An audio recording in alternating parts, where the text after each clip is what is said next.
پارتیا یەکێتیا دموکراتیک پەیەدێ بە کۆمخەباتێکێ پارادیگمایانەتەوەیە دموکراتیک لە باژارێ من بجێ نقاش کرد. کۆمخەبات بە بەشداریان و نەرێن سازیان ڕێڤەبەریا خۆسەر و پارتیên سیاسی هاتەلدارخستن. Li komxebatê de paradigmaya neteweya demokratîk ya rêber apo û giringiya wî hate nîqaşkirin.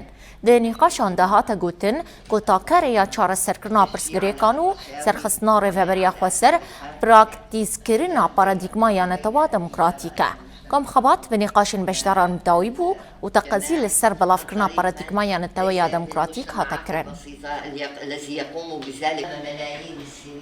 بێگومان ئیرۆ ڕۆژ ئەرمەنجێ سەرەکە بۆ پانێلا گۆل من بژێ چێبوو سەر بیوتن نەتەوە دەموقراتیک و باندۆرە وێ لەسەر چارەسەریە پرسگرێکان گشتیدا گۆ دەمەکی دەتێ پێویستیە فکرێن نەتەوە دەموقراتیک ئەم تێخن دملێ شیرۆڤێدا و نەرینێکی و بالکیشی باوێژنە سەرێ تایبەت گۆ ئەم ببێژین ئیرۆ ئەو بوو سەدەمە وان سەرکەفتیên گۆ دێ هەرێمە یا باکوور و ڕۆژهەلاتی سووریایê peymana civakî dêşêwayê xwe yî nû de û di dîbajê de jî ev mesele diyar dike.